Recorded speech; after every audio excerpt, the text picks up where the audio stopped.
পাহাড় এমন একটা জায়গা যারা ঘুরতে যাননি ঠিক আছে, কিন্তু যারা একবার ঘুরতে চলে গিয়েছেন তাদের সাথে এই পাহাড়ের একটা আলাদাই সম্পর্ক গড়ে উঠেছে।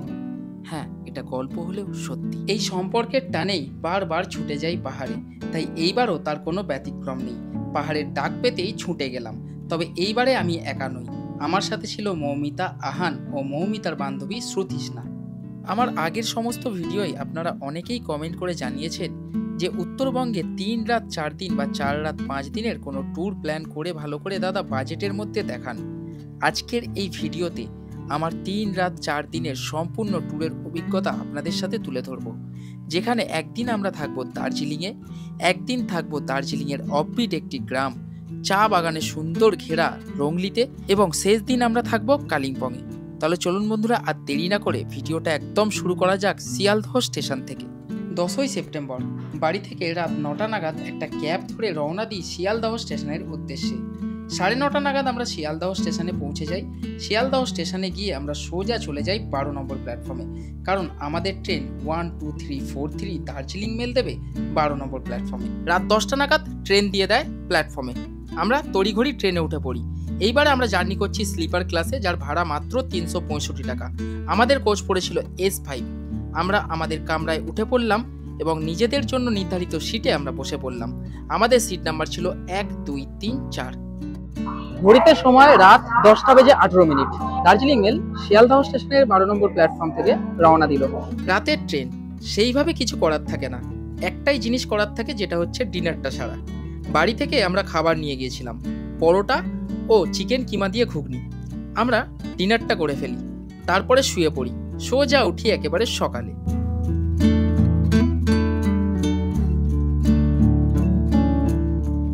সেই দিন সকাল থেকে বেশ ভালো বৃষ্টি হচ্ছিল।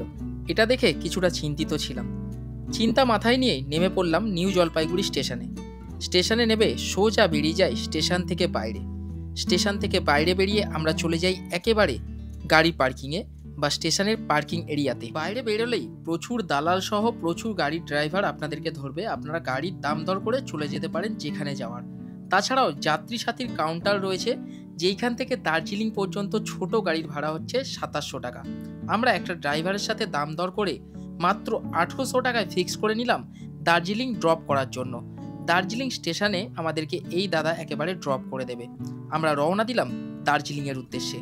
বৃষ্টিতে পাহাড়ে গাড়ি জার্নি একটুখানি ভয় ভয় লাগলেও চারিদিকের প্রাকৃতিক সৌন্দর্য আপনার মন ভরিয়ে দেবে। আমাদেরও তেমনটাই হচ্ছিল। যাই হোক, আপনাদেরকে গাড়ি সম্বন্ধে আরও কিছু তথ্য দিয়ে দিই। আপনারা যদি শেয়ারিং গাড়িতে দার্জিলিং পর্যন্ত যান এনজিপি স্টেশনের বাইরে থেকে, সেক্ষেত্রে আপনাদের জনপ্রতি ভাড়া পড়বে 300 টাকা। আপনারা যদি বাসে করে দার্জিলিং যেতে চান, সেক্ষেত্রে এনজিপি স্টেশনের বাইরে থেকে একটা শেয়ার গাড়ি ধরে চলে যান শিলিগুড়ি। সেইখান থেকে মাত্র 110 টাকার বিনিময়ে সরকারি বাসে আপনারা চলে যেতে পারেন দার্জিলিং।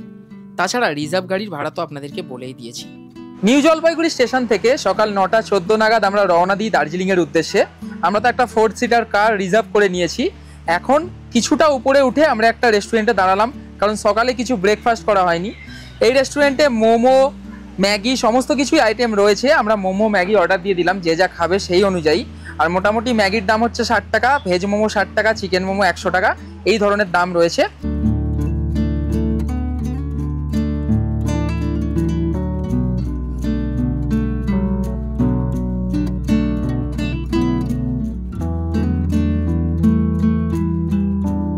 ব্রেকফাস্ট সেরে আমরা আবার রওনা দিই।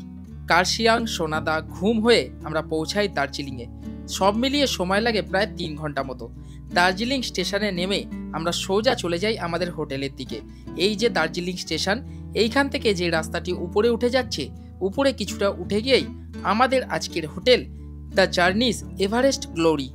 এই রাস্তা পথে আমরা উঠে এলাম, আর এই আমাদের চেনা পরিচিত হোটেল, হোটেল এভারেস্ট গ্লোরি। এই হচ্ছে এনাদের প্রবেশ পথ। আর প্রবেশ করেই ডান হাতে পেয়ে যাবেন একদম রিসেপশন এরিয়া। এই হচ্ছে রিসেপশন। সুমনদা রয়েছে। দাদা নমস্কার, কেমন আছেন? আজ একদম একদম চলুন আপনাদের ফর্মালিটিগুলো কমপ্লিট করি, তারপরে রুমে যাব। আর এনাদের রিসেপশনের ঠিক পাশেই রয়েছে কিন্তু এনাদের ডাইনিং সেকশন বা রেস্টুরেন্ট সেকশন। এই হচ্ছে এনাদের ডাইনিং সেকশন। বেশ একসাথে অনেকজন বসে কিন্তু খাওয়া দাওয়া করতে পারে, আর সমস্ত রকমের খাবার দাবার আপনারা এখানে পেয়ে যাবেন। সিঁড়িপথে আমরা চলে এলাম এই হোটেলের 3rd ফ্লোরে, যেখানে রয়েছে আমাদের রুম। এবং এইখানে রুম নেওয়ার সব থেকে ভালো একটা বিশেষত্ব হচ্ছে এই যে দেখুন, সব সময় এই ব্যালকনি থেকে এই ভিউটা। এখন তো মেঘলা আকাশ, বৃষ্টি পড়ছে দেখালাম, তাও এই ধরনের ভিউ পাওয়া যাচ্ছে। ওয়েদার ক্লিয়ার থাকলে এখান থেকে অপূর্ব ভিউ পাওয়া যায় এবং ওইখান থেকে দেখা যায় কাঞ্চনজঙ্ঘা। আমরা যেই রুমে রয়েছি সেই রুম নাম্বারটা হচ্ছে 503। চলুন রুমের পরিবেশটা আপনাদেরকে দেখিয়ে দিই। এই হচ্ছে রুমের পরিবেশ। রয়েছে একটা কিং সাইজ বেড, 3 জন আমরা শেয়ার করে আরামে থাকতে পারবো। এসেই লাগেজ রেখে দিয়েছি। এখানে একটা জানালা রয়েছে, অর্থাৎ রুম থেকে বসে বসেও কিন্তু সুন্দর ভিউ এনজয় করা যাবে। রুমের ডেকোরেশনটা কিছুটা এই ধরনের। এর আগেও এসে এই হোটেলে থেকেছি, রুম একদম আমার পছন্দের, খুব ঠিকঠাক রুম।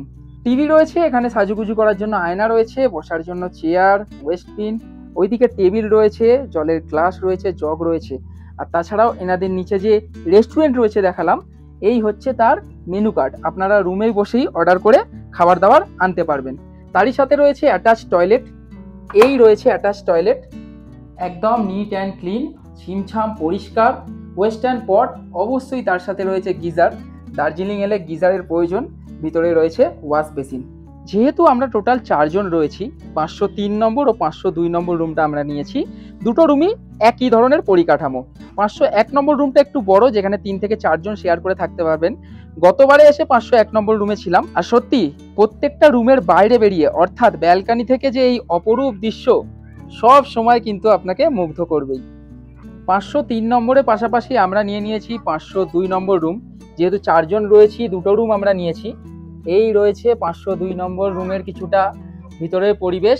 কিং সাইজ বেড রয়েছে, ডেকোরেশন ওই রুমের মতোই, কিন্তু এই রুমের স্পেসটা একটু বেশি।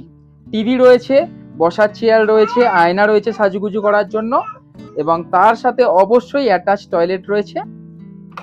এই রয়েছে attach toilet, neat and clean, পরিষ্কার, আর অবশ্যই রয়েছে গিজার। হোটেলে চেক ইন করে লাঞ্চটা আমরা রুমেই নিয়েছিলাম। লাঞ্চে নিয়েছিলাম চিকেন থালি, যার প্রাইস ছিল 200 টাকা। আমরা তো দার্জিলিং স্টেশনে নেমে হোটেলে উঠলাম। যেহেতু একটুখানি খাড়াই, যদি বয়স্ক মানুষ থাকেন আপনারা গাড়ি রিজার্ভ করলে এই সার্কিট হাউসের সামনে নামতে পারেন। সার্কিট হাউস থেকে একদম সামনে হবে হোটেল এভারেস্ট গ্লোরি, বোর্ড দেওয়াই রয়েছে। এইখান দিয়ে নেমে গিয়েই রয়েছে হোটেল এভারেস্ট গ্লোরি, আর এই রাস্তাটা সোজা চলে গেছে কিন্তু দার্জিলিং ম্যাল। চলুন আমরা ম্যালে যাব এই পথে। দার্জিলিং ঘুরতে এসে গ্লিনারিসের সামনে ফটো তুললেন না তো দার্জিলিং ভ্রমণই হলো না, তাই না? আর দেখুন এখন এই জায়গাটা একদমই ফাঁকা। সন্ধেবেলায় একদম লাইন দিয়ে ফটো তোলার মতো পরিস্থিতি হয়, তবে এখন একদমই ফাঁকা রয়েছে। আর তাছাড়াও এখন একেবারেই অফ সিজন, সেই জন্যই ভালোভাবে ঘুরতে আসা। এই সময় যারা ঘুরতে আসবেন কিন্তু খুব সুন্দরভাবে ঘুরবেন। লাঞ্চ ছাড়ার পর বিকালবেলা মেলে আমি একাই গিয়েছিলাম, তাই একটুখানি ঘুরে আবার হোটেলে ফেরত এসে সন্ধেবেলায় মৌমিতা, পুচকু ও শ্রুতিজনাকে নিয়ে আবার যাই দার্জিলিং মেলে। মেলে কিছুটা ঘোরাঘুরি করে, কিছু খাওয়া দাওয়া করে আমরা আবার ফেরত আসি হোটেলে এসে ডিনারটা সেরে নিই। ডিনার সেরে ঘুমিয়ে পড়ি। সকালে ঘুম ভাঙতেই সকালটা শুরু হলো কিছুটা এইভাবে।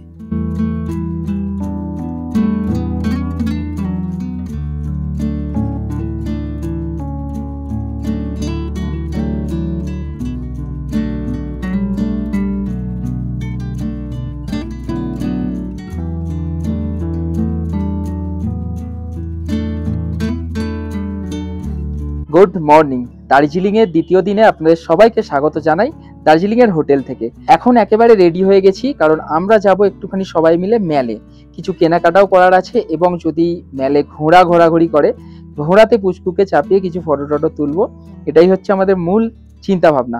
তাহলে চলুন আর দেরি না করে মেলের উদ্দেশ্যে রওনা দেওয়া যাক।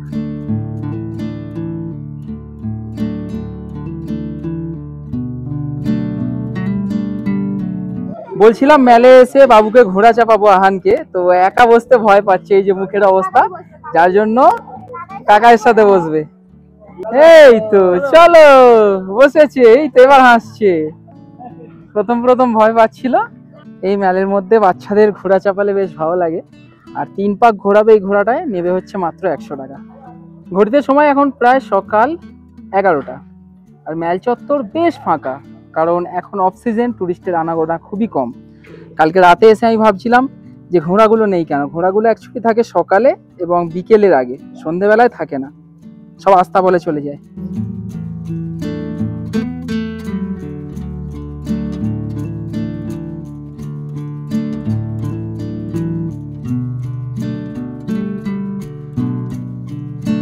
ম্যাল চত্বর ঘোরাঘুরি করে কিছু কেনাকাটা করে আমরা ফিরে আসি হোটেলে।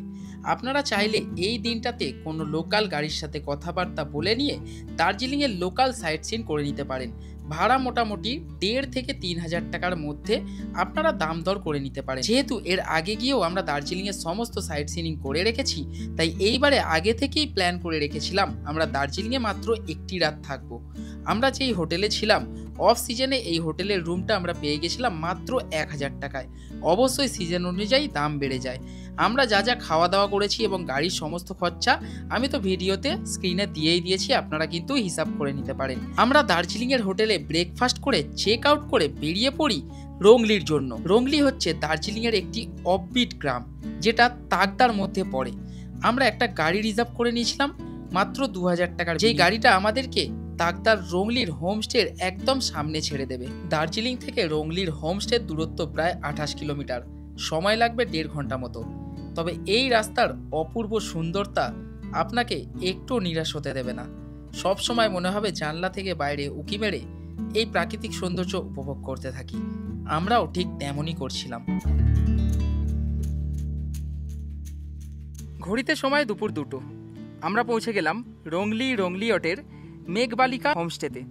এই রয়েছে এনাদের প্রপার্টি, উপরে সমস্ত রুমগুলো। চলুন এই সিঁড়িপথে উপরে উঠে গিয়ে রুমগুলো আপনাদেরকে দেখিয়ে দিই। এই হোমস্টের রুমগুলো ছিল কিছুটা এই ধরনের, তবে একটা ছিল ট্রিপল বেডের রুম যেখানে 5 জন থাকতে পারবেন, এবং আর যে 2টি রুম ছিল সেই 2টি রুম ছিল ডাবল বেডের রুম, 3 জন শেয়ার করে থাকতে পারবেন। এই হোমস্টের একেবারে ডিটেলস ভিডিও এই ভিডিওর পরেই আসবে। একসাথে এই ভিডিওতে সমস্ত কিছু দেখালে ভিডিওটা অনেক বড় হয়ে যাবে। এই হোমস্টের একদম পাশেই অবস্থিত রংলিয়ট চা বাগানের সৌন্দর্য আমাদেরকে মুগ্ধ করেছিল। এই দেখুন রংলিয়ট চা বাগানের অপরূপ সৌন্দর্য।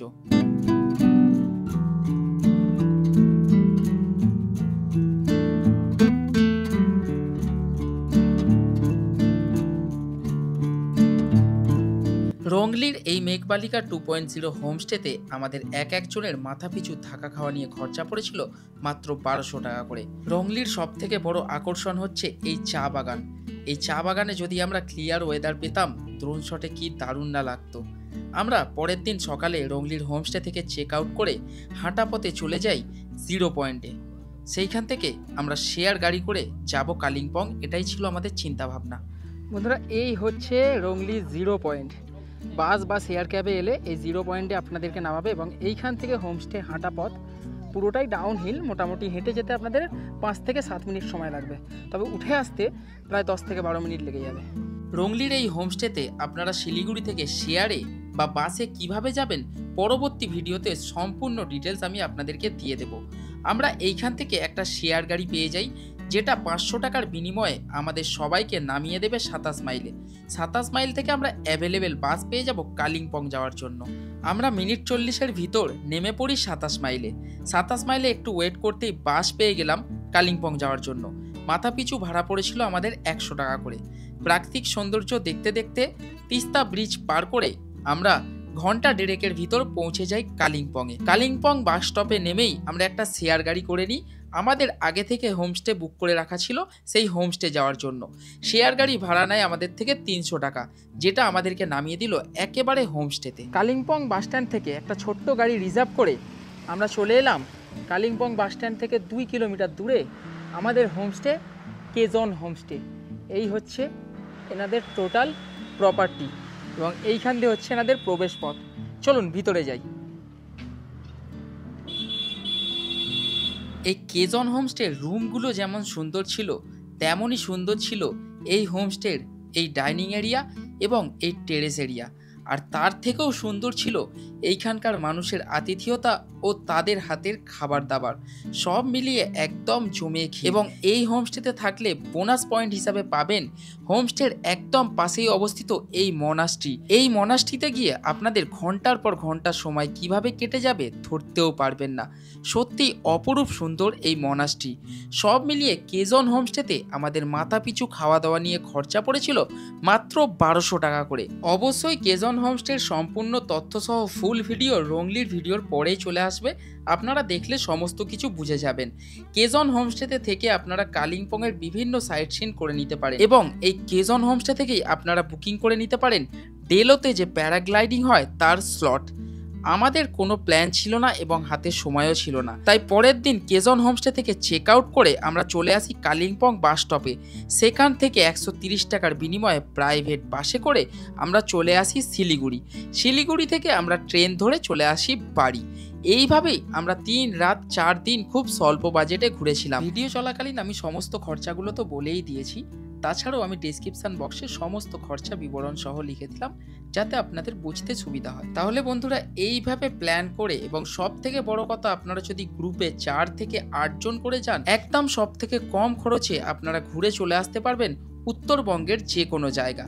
ভিডিওটা যদি ভালো লেগে থাকে অবশ্যই একটা লাইক করবেন এবং বন্ধুদের মধ্যে শেয়ার করে দেবেন। চ্যানেলে প্রথমবার হলে অবশ্যই চ্যানেলটাকে সাবস্ক্রাইব করবেন।